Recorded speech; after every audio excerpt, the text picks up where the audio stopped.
Okay, maayong buntag sa tanan.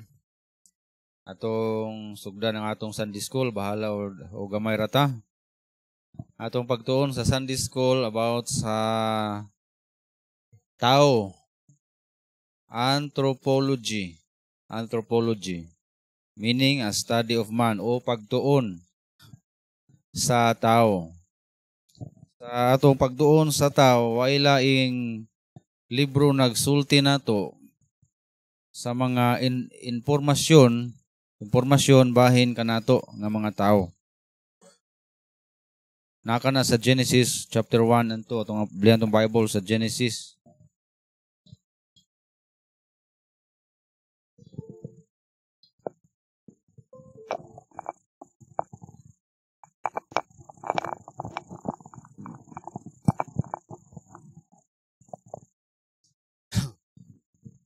Apan sa dili pa magampo na ta, Ginoo, salamat ninigayon nga makatuon kami about sa among pagkatao kung kinsa kami asa migikan unsay purpose ngano imo migihimo.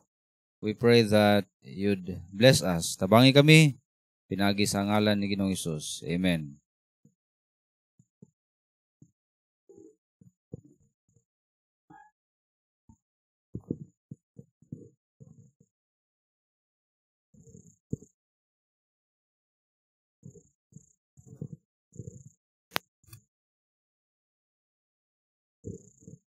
Genesis chapter 1 and 2. Mao ni ang source sa ato ang pagtuon. Wala lain ang pulong sa Ginoo.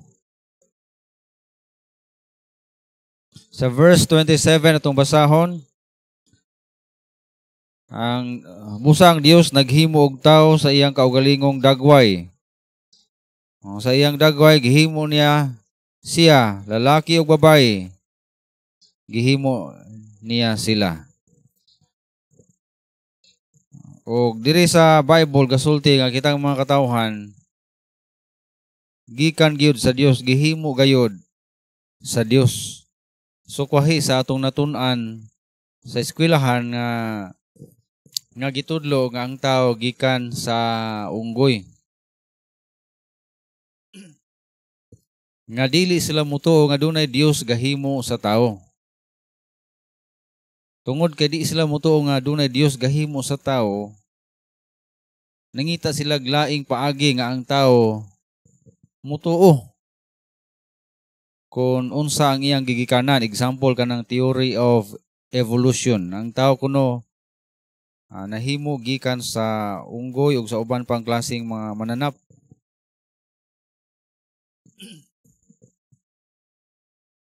Dayon dili man nila ma-explain unsang pagkahitabo mao nang moingon sila nga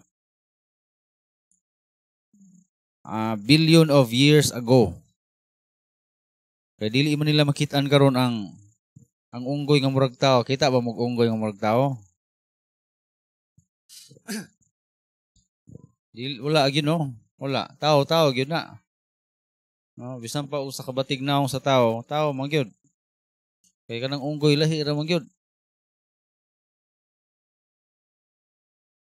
Mao nang dili sila ka-prove, moingon sila nga sa dugay nga panahon sa una pa, billion of years, dili million billion of years.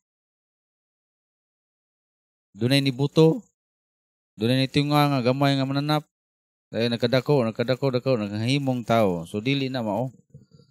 Kung dili ingon diri ang Bible, gibuhat sa Dios ang tao sumala sa iyang dagway. Sa atong matun-an sa Biblia, ang kahimtang sa tao o iyahang natural nga kinaiya, natural nga komposisyon, kung unsa ang naglangkob sa tao, nangingon ang Bible sa 2 Corinthians 1:5, nga dunay lawas.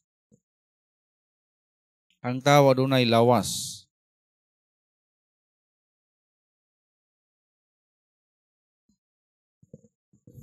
Gitawag kinig payag nga atong gipuy-an o balay o sakuban sa sundang pa. Sa Daniel 7:15 po datong basahon. So sa ikaduhang Korinto 5:1 gitawag ka nagpayag. Dayon sa Daniel kapitulo 7 bersikulo 15.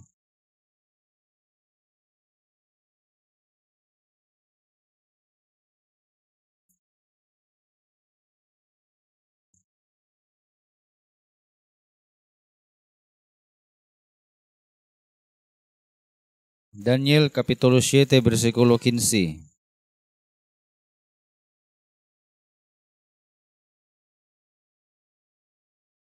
Kagingon diri ang pulong sa Dios.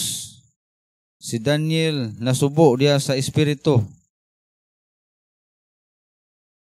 Ako si Daniel nasubo sa akong espiritu. Sa taliwala sa akong lawas ug sa panan-awon sa akong ulo nagasamok kanako.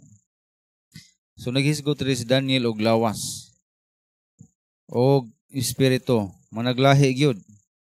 Dili parihara ang espiritu og lawas, lahi.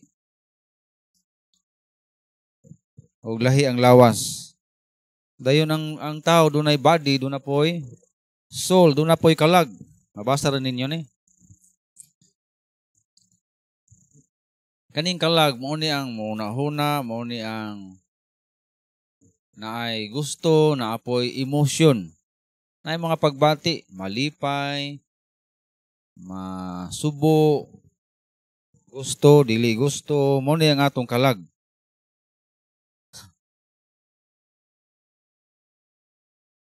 Dahil doon na po spirit.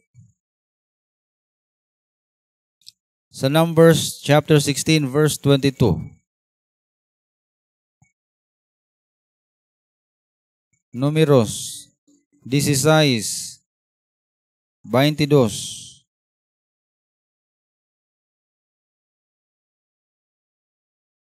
Og ilang giyukbo ang ilang mga naong og miingon, O Dios, ang Dios sa mga espiritu sa tanang unod. Ang Dios sa mga espiritu sa tanang unod. So naingon diri ang Dios sa tanang espiritu. Dunay ang tao dunay espiritu. Ang unod, kini atong unod dunay espiritu. Unsay kalainan sa kalag ug espiritu? Ang kalag mao ni ang atong tinuod nga pagkakita. Kalag.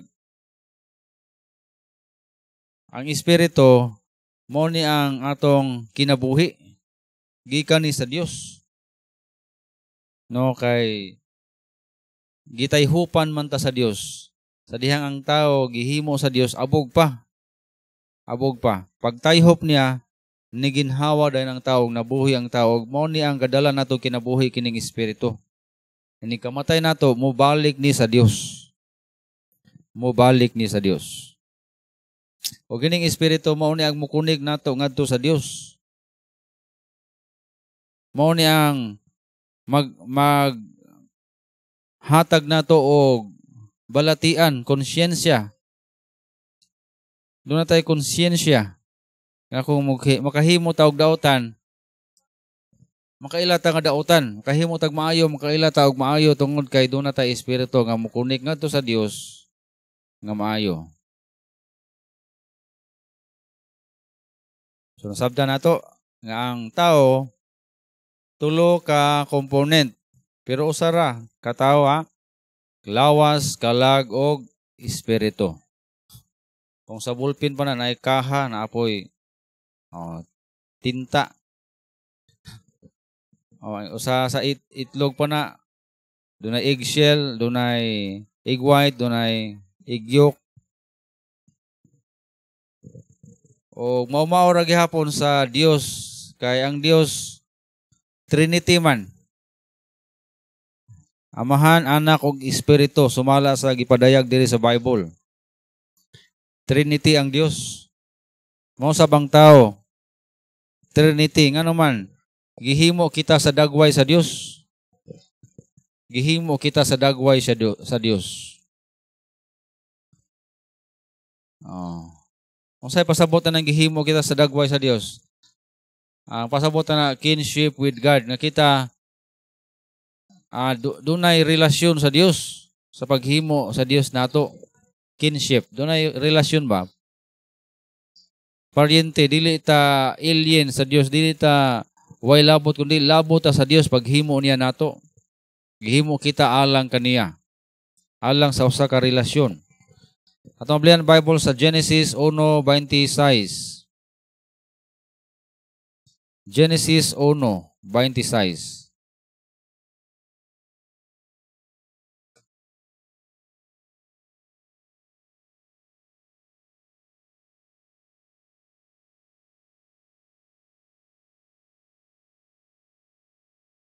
Ug ang Dios mingon,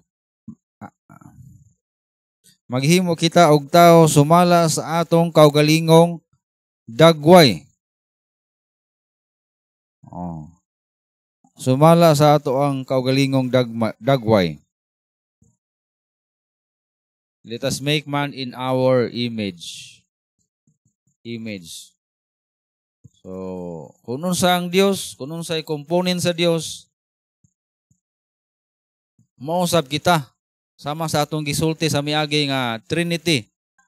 Dios Amahan, Anak ug Espiritu, pero usara kita usab. Amo ni ang misteryo kanato. Dunay lawas, kalag ug espiritu na usa sa atong pagkatao. Na usa. Pero lang ni kamatay nato, magbuwag lang ang lawas ug ang kalag. Ang lawas mabilin diri sa yuta ilubong, pero ang kalag moadto sa langit. Ug ang espiritu usab mobalik ngadto sa Dios diin kinigikan. Mo nang nabuhi kini atong lawas tungod sa espiritu nga gihatag sa Dios. So, mo na kinship with God. Pasabutan ni nga related kita sa Ginoo.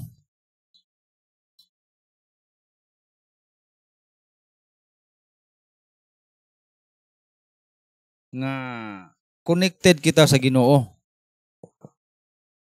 Ang design sa Ginoo nato mao kita nga magkinabuhi uban kaniya. Mao ni ang design sa Ginoo. Kung dili kita mo follow ani nga design, mahimo gyud miserable ang atong kinabuhi. Tumalagod sa cellphone nato. Ang cellphone nato gidesign na sa tighimo nga dili ito slob og tubig. No, dili ito slob kayo ito slob ka tubig. Sa may tabo.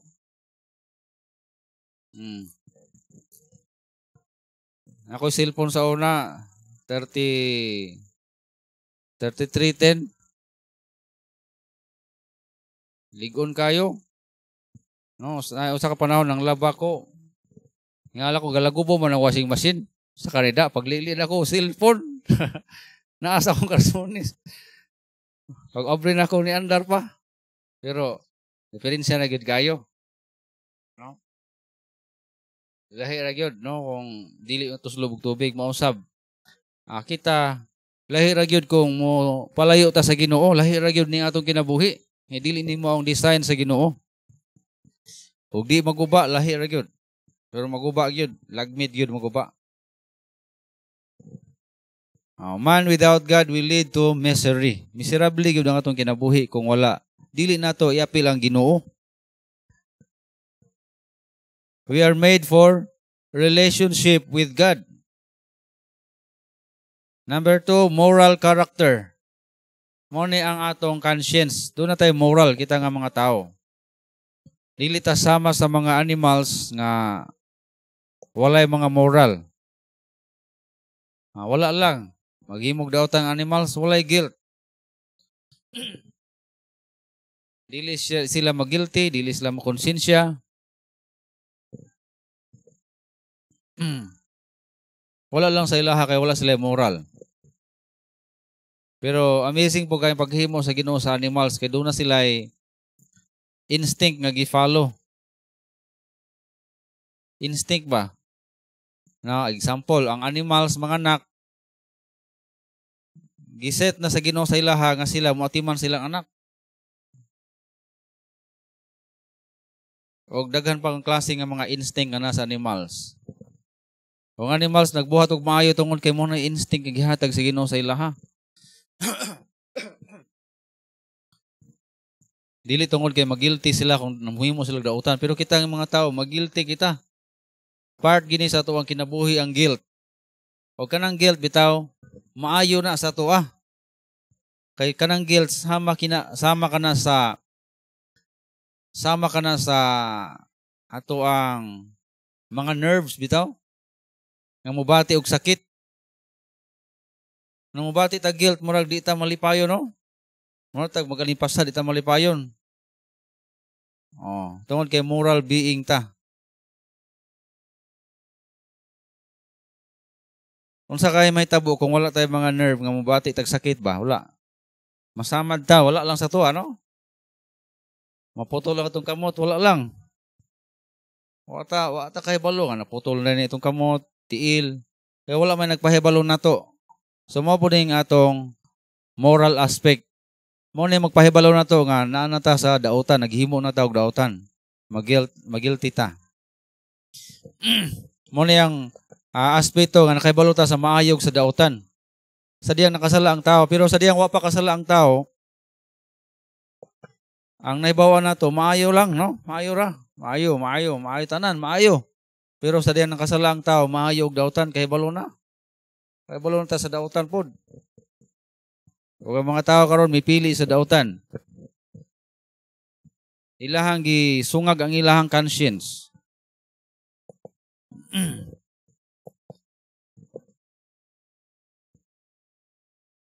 Bisan kato mga tao nga dili mo to nga dunay Dios, dunay gyud conscience, moral being gyud sila. No dili sila mo tuo nga dunay Dios, pero ang ilang rason mabaw ra kaayo. Di ko mo tuo nga dunay Dios tungod kay nganong mang duna may dautan diri sa kalibutan. Di ba ano? Ngano man nga naay mga rape, kawat, mga killings, kamatay, ano man, di ko tuo nga dunay Dios. O, mao na ilang istorya. Tumiyagi lang, dunay gipatay nga maestro. Diya sa tangkal, diskubrian diya, nga patayang lawas diya sa ibabaw sa pantar, itong basurahan sa una. Ang motibo, ikarnap ang iyahang motor nga gwapo kayo. Sa brand na to yung motor gani. Pag sniper man to no? Forma. So mo na dautan ang mga tao sa kalibutan. O ang mga tao di mo tuog dunay Dios kay ngano man dunay dautan ko no.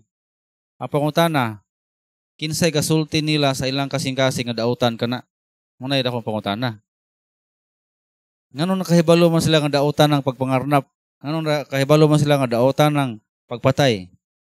Tungod kay dunay Dios nga nagsulti nga dautan kana. Dautan kana. O mo na ang tao moral being. Doon tayo moral character. Dili ta mo himo og dautan tungod kay dunay mas magsulti nato. O kana diyan nagsulti nato mao ang Dios. Mao ang Dios. So ang tawag ato mga tawhana di mo tuog Dios, mga atheist. Mga atheist to sila. Ang tinuod na dunay Dios nga naghatag nato og morality nga nagsulti nga dunay Dios. Ikatulo, capacity for immortality. Sa wala pa jud nakasala ang tao, dili gyud mamatay unta ang tao. Immortal. Pero sa diyan nakasala ang tao, mamatay na spiritually o physically. Duwa ang kamatayon, spiritual ang kamatayon, physical ang kamatayon. Pero kining spiritual kamatayon, giluwas ta sa Ginoo ani, di na ta mamatay sa diyang atong gidawat si Jesus Christ. Dili na ta mamatay spiritually tungod kay giluwas ta sa Ginoo, di na ta moadtog impierno. Ang mamatay nato ang lawas ra. Kuyaw kining epekto sa sala kay mamatay gyud ang atong lawas. Ang tanang tao sa kalibutan mamatay man sa ato pa, tanang tao sa kalibutan makasasala gyud. Tungod sa sala mamatay ang tao. Pero kaniadto sa wa pa unta kasala ang tao, dili unta mamatay physically. Pero sa diyan nakasala, namatay physically, namatay pa gyud spiritually. Pero sa diyang giluwas ta ni Kristo, nabuhi na ta spiritually. Buhi na ta karon sa espiritu. Pagbalik sa Ginoo kining atong lawas nga mamatay, iya pa gining luwason. Munang kumpleto nga kaluwasan. Karon ang atong natagamtaman kaluwasan, spiritual pa. Inigbalik ni Kristo, diyan na matagamtaman nato ang lawas nun pod nga kaluwasan. So munang dili masabdan sa uban nga kung moingon tagluwas na, ang atong pasabutan kalag ba. Kung moingon sa luwas na buhi pagani ka. Pagay ka namatay, ang pasabutan na luwas na ang atong kalag. Pero ang atong lawas wala pa. Pagbalik ni Kristo ay pa ni maluwas.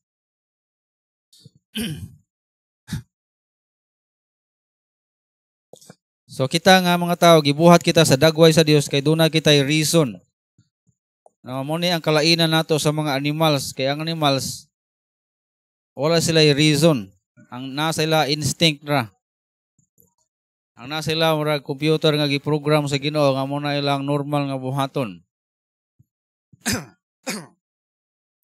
Pero ang tao lahi gyud kay dunay intelligence. Nga mo huna-huna mo timbang-timbang og mohimo sa decision. Mo nang dili katingala nga daghang discovery nato, di mga inventions nato, nga di nato ma-imagine nga ma-discover, ma-invento sa mga tao. Mga kani computer, TV, cellphone. Can you imagine nga maimbento na mahimo na sa tao? Kung walay Dios nga naghimo sa tao nga sama sa iyang dagway nga dunay reason. Ha? Wagi bisan ang unggoy gani di gani kabalo na mo basa. So kung sa og tudlog basa. Samot na mo computer. Wagi unggoy kabalo mo computer. So kung saon og bisag unsaon og train. Tungod kay walay reason ang mga animal. Kita ra gyud nga mga tao.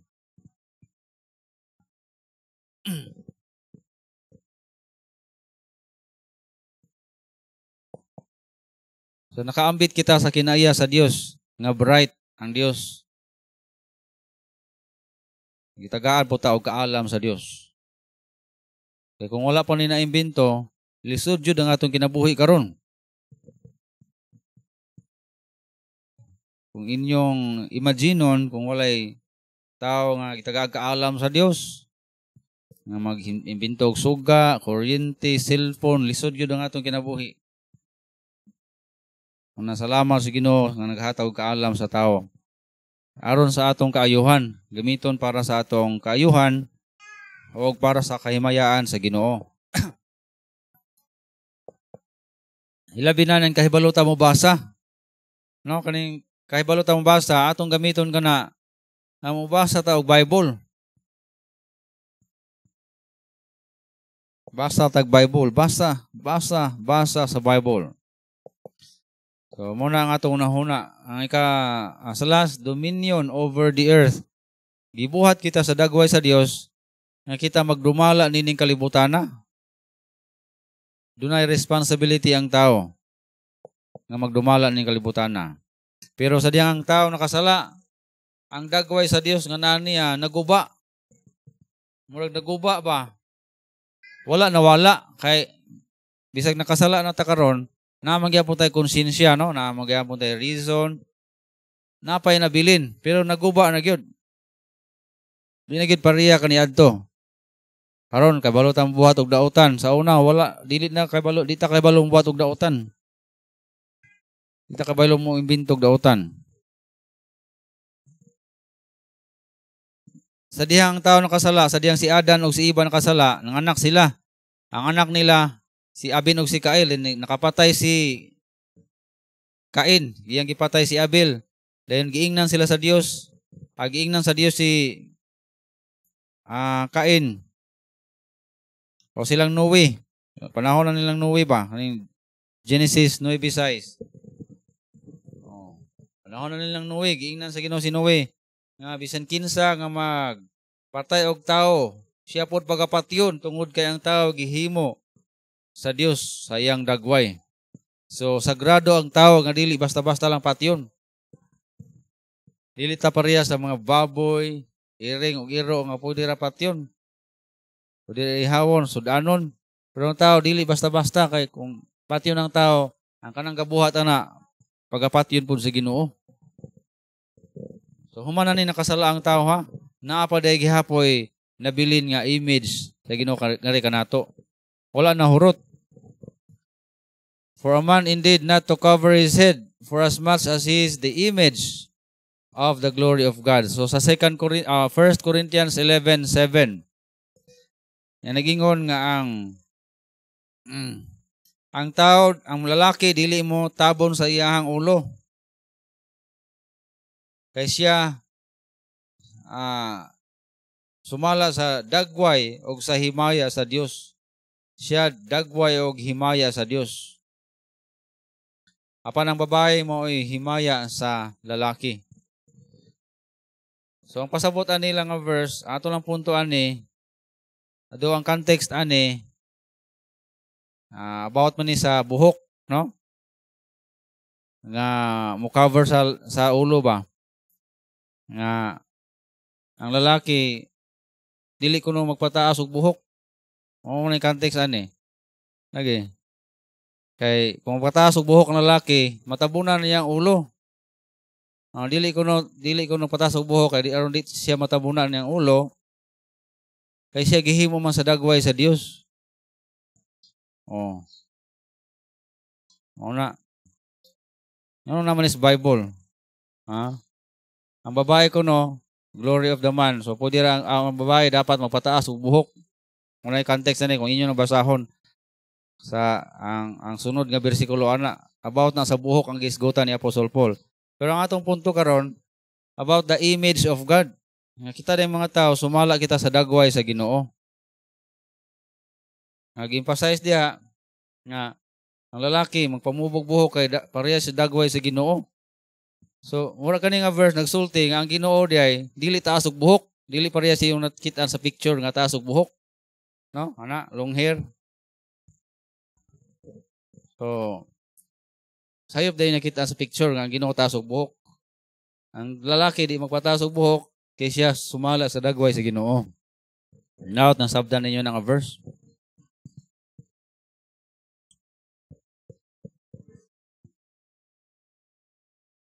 Ato kaya ablihan para maklaro. Takbitan lang nato ni Kadyot. Naman ko yung mga babae nga hilig magpaupaw. Paupaw, pumubo. Ano ito sa gisulti sa Bible, ana? 1 Corinthians 11:7.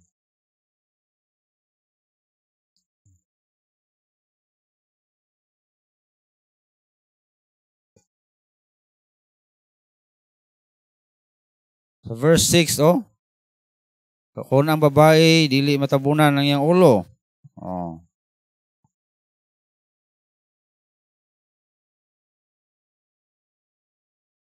Let her also be shorn, but it shame for a woman. Makaulaw sa usa ka babae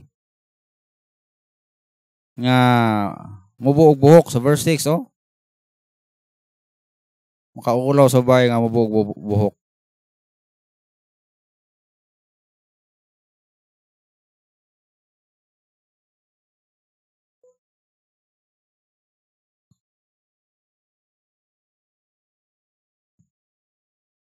Verse 5, matag babae nagaampo with her head covered. Gani sa unang panahon nahimong kustombre gani nga gawas nga taas og buhok mabay napagi kumbong mo nay kultura karon sa mga Muslim gikan na sa mga Hudiyo nga kultura. Kay gawas nga na taas buhok kumbungan pag yun. Kabiran gyud ang ilang ulo. Munay kultura sa mga Hudiyo. Pero kita mga hintil man ta na ana man ta na way kumbong pero ang punto lang diya nga ang buhok lang na mo reflect kung kinsa ang atong Ginoo nga gialagaran, no?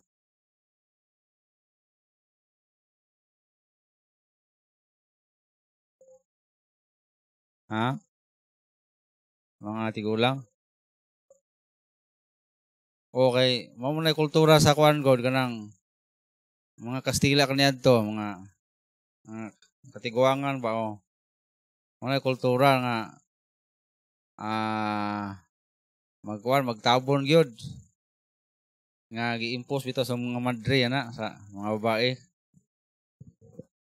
Tabon gyud sa buhok. Kaya sa unang panahon, amaw lagi na makaulaw na sila ha.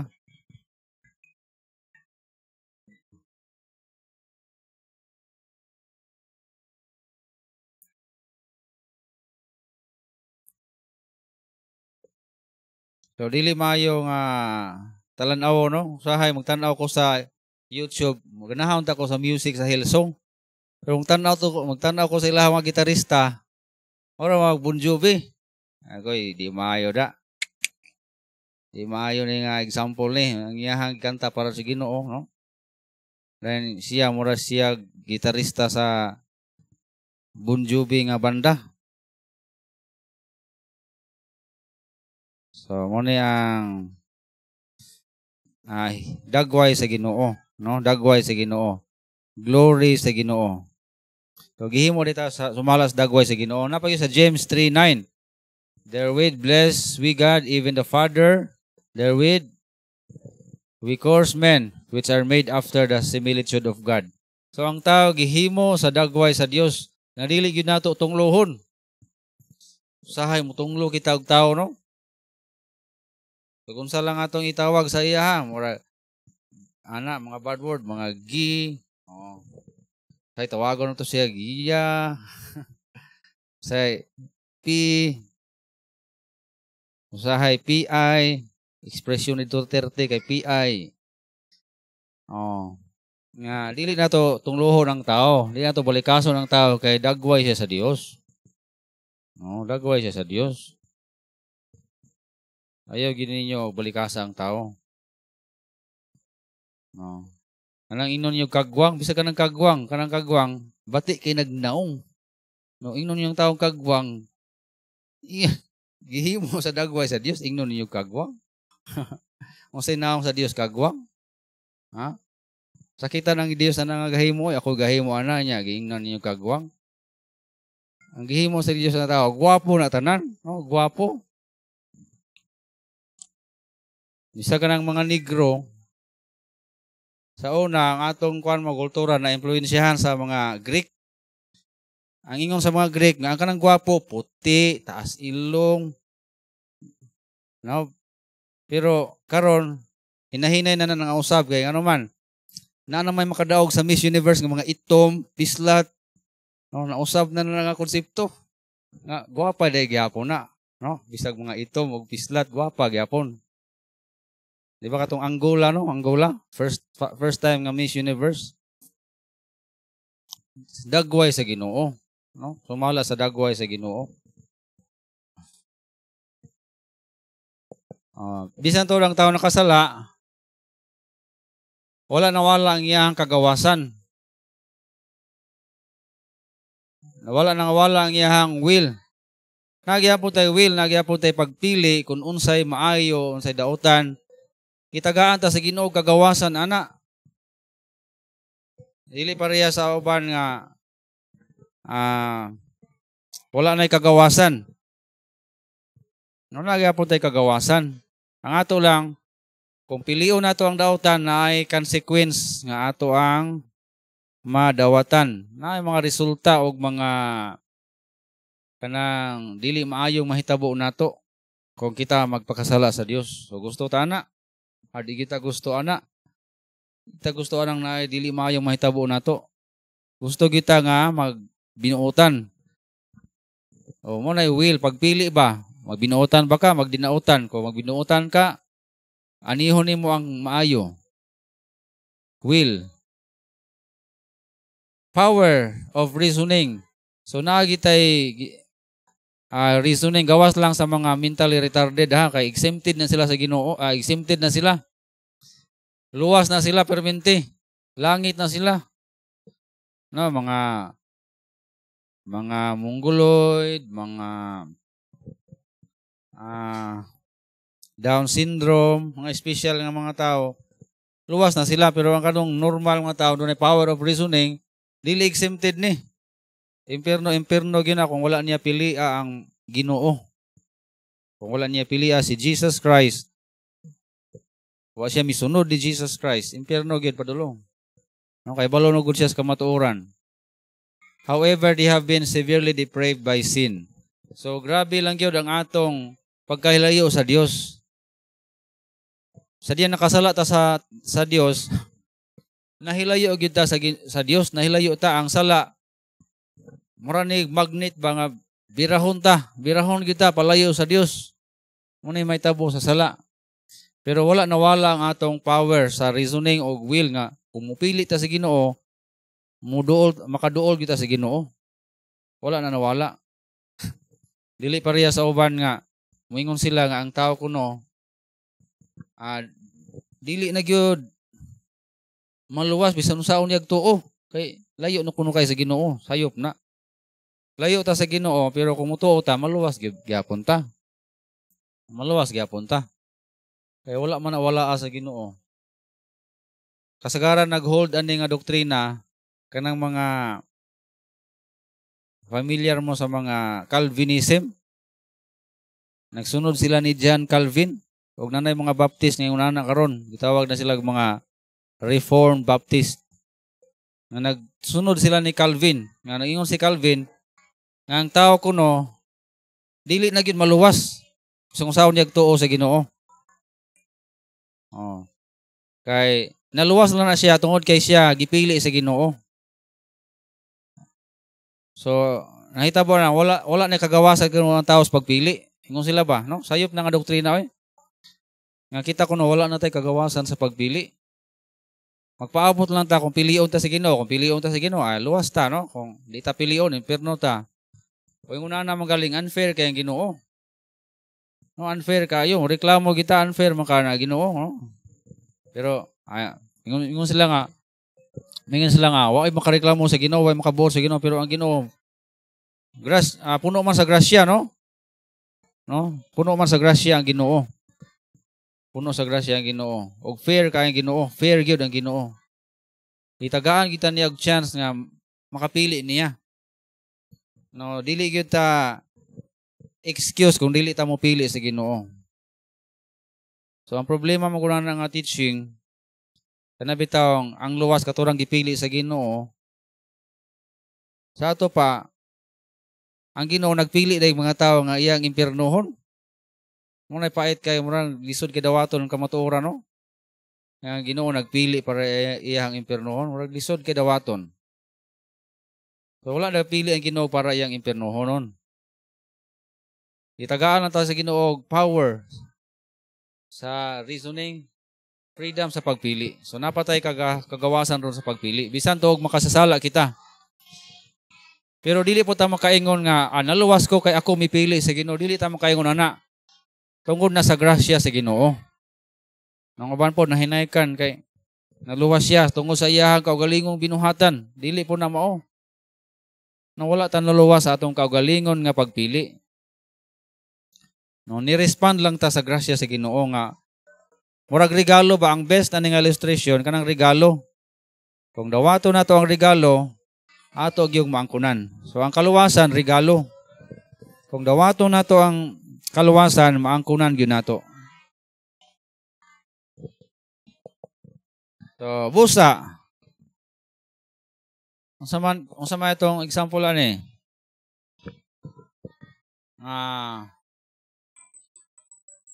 Walay makaduol nga to sa Dios. Ang example ni si Moses. No, sa diyang si Moses gitawag sa Dios sa Mount Sinai, giingnan siya sa Ginoo nga ayaw duol nako, ayaw duol sa akong altar. Aron dili butyag ang imong pagkahubo. Pasabot ani nga way tao makaduol sa Dios tungod kay siya makasasala. Ang sulbad ani ang Dios pinaagi ni Kristo, pinaagi sa balang espiritu. Siya mitagbo sa tao. Bisan kita makasasala sa atong kahimtang nga makasasala og iya kitang gipasiguli ngadto sa Dios. Mao na ang gihimo sa Ginoo, bisan kita makasasala, siya ang mianhin nato. Pinaagi sa iyahang pagpakamatay sa krus sa Roma 5:8. Apan ang Dios nagpasundayag sa iyang kaugalingong gugma alang kanato nga sa makasasala pa kita, si Kristo namatay alang nato. Si Kristo namatay alang nato. Bisan kita makasasala. Sa Galatia 5:16, busa ingnon ko, magawi kamo sumala sa espiritu og dili kamo magtuman sa kailibgon sa unod. Sa ato pa dunan daytay kagawasan karon nga di kita mutuman sa sala. Kailibgon sa unod kay kining kailibgon sa unod perting kusugan ni manintal nato, mubira nato. Pero tungod kay gihatagan nata sa Ginoo karon og Holy Spirit, na natay pagpili nga di ta mutuman sa kailibgon sa unod. No, sa unang Korinto 2:13, tungod yana ginapaila ko kaninyo nga walay tao nagasulti sa Espiritu sa Dios, makapamulong si Jesus tinunglo o i-curse nila si Jesus kay o walay tao nga makapamulong si Jesus mao ang Ginoo kun dili pinaagi sa Espiritu Santo. Tungod kay nanatay Holy Spirit karon maka duol na ta sa Ginoo. Makadaig na ta sa Ginoo o kita mahimo ng close sa Ginoo. Pero walay Ginoo sa atong kinabuhi, ang atong muluwat sa atong baba puro lang cursing. Busa magbantay kita sa atong baba. Kay kung sige kita og pamalikas, kung sige tag pamalikas sa ato pa, wala ang Holy Spirit nimo. Kay kung naay Holy Spirit nimo, di man pamalikas mo gawas. Kung dili pagdaig man ngadto kang Kristo. Mo resulta ka na sa klase nga music nga atong paminaon. Kung hilig kag worldly music, at walang Holy Spirit nimo. Kay kung naang Holy Spirit nimo, ganahan ka og kanta nga pagdaig sa Ginoo. Mao nang kalainan sa walay Ginoo sa kinabuhi og atong konklusyon ani nga ang tao naganto sa lawas nun nga kamatayon. Kay nga atong Sunday school karon about man sa tao. Ang tao naganto sa lawas nun nga kamatayon. Nataw kita sa kaliwat ni Adan. Mao nang namatay si Adan, namatay po ta, nakatakdan ta sa sala ni Adan. O tungod ni Kristo, nakadawat kita sa kinabuhing dayon nga gasa pinaagi sa pagtuo. O nataw kita spiritually pinaagi sa pagtuo. Mao nang nahimo tang born again. Sumala sa atong mensahe atong Wednesday, born again. Nataw ta pag-usab pinaagi ni Ginoong Hesukristo. O magampo ta, salamat Ginoo sa imong pulong, salamat sa imong grasya. Salamat Ginoo sa imong pag-uban kanamo sa Sunday school, ikaw unta magauban kanamo sa ikaduhang bahin sa panimbaw natagi mi sa kusog. Kaalam Ginoo. Andama mo kasing-kasing unahon na pasaylo ami sa among mga sala nga nahimo. In Jesus' name we pray. Amen.